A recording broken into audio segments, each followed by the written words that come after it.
So you mentioned the sit or don't sit when it comes to certain teams in the NFL. You know, the Saquon Barkley discussion is out there. Nick Sirianni hasn't made up his mind yet. I don't know. I mean, he's 100 yards away. It's not a small 101 or something like that, right? You got to try and get it. Like, that's probably as close as somebody's going to get to it. So you're advocating for Saquon Barkley playing in what essentially is a meaningless game for Philly? Yes. Okay. I don't know. Man. Yes. All right. So what if you had to bet right now? Let's have a wager between you and Jonas, because you love what was the pole pumps or humps or Pole something? pumps. What do you Pole humps? Pole pumps. Yeah. Pole pumps. Okay. So you have to bet Jonas, because Jonas yesterday stated that he doesn't think there's a shot at all that Saquon Barkley plays.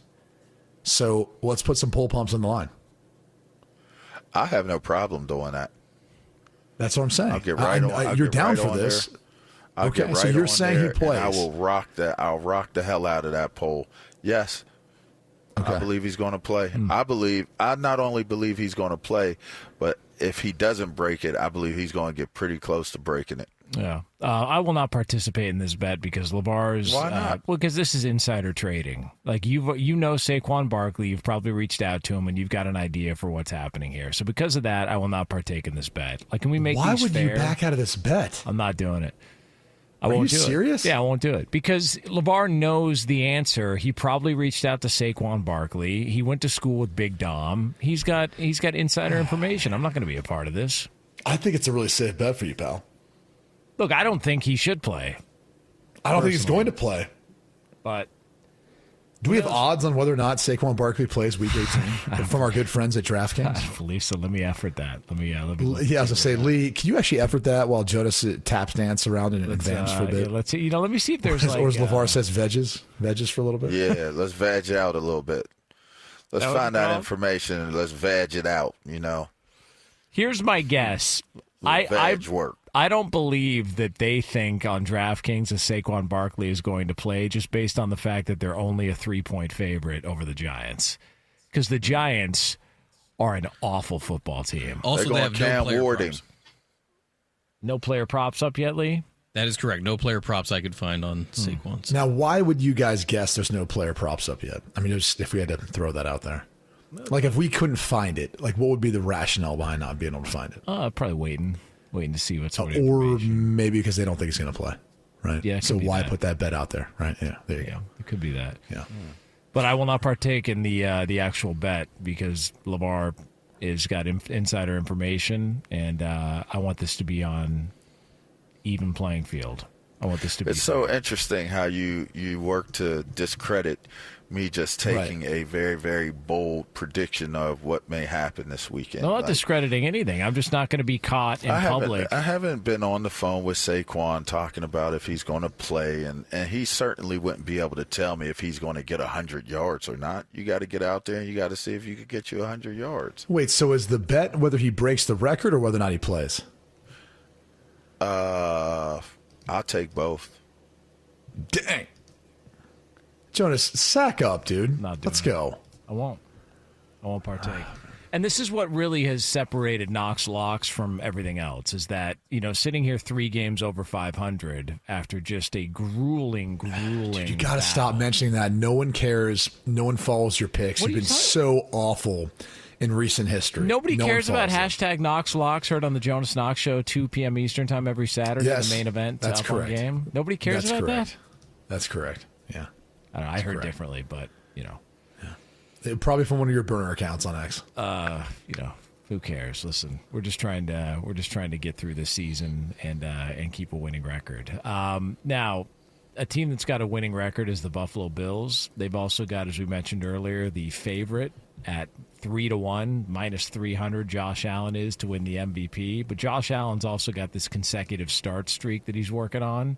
I think he's at 114 consecutive starts, playoffs included, in his NFL career. And so, because the streak is important to him, even though this game this upcoming week means nothing to the Bills and nothing to Josh Allen, Sean McDermott, his head coach, addressed whether or not Josh will be playing.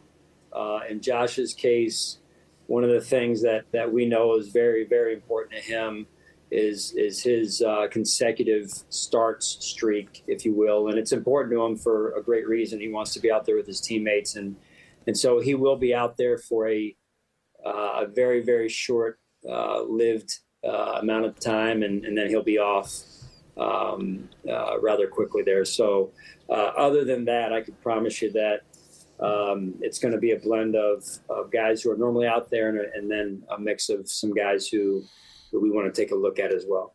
All right. So let me ask you guys this.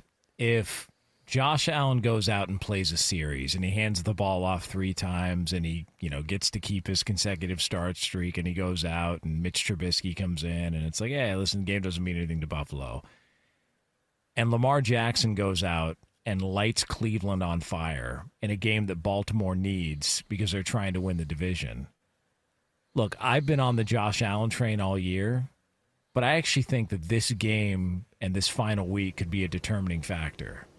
Like, if he's just going to mail it in and play 3 plays, I don't know how you just give him the MVP if Lamar Jackson's playing with games on the line and has a head-to-head win over him. Yeah.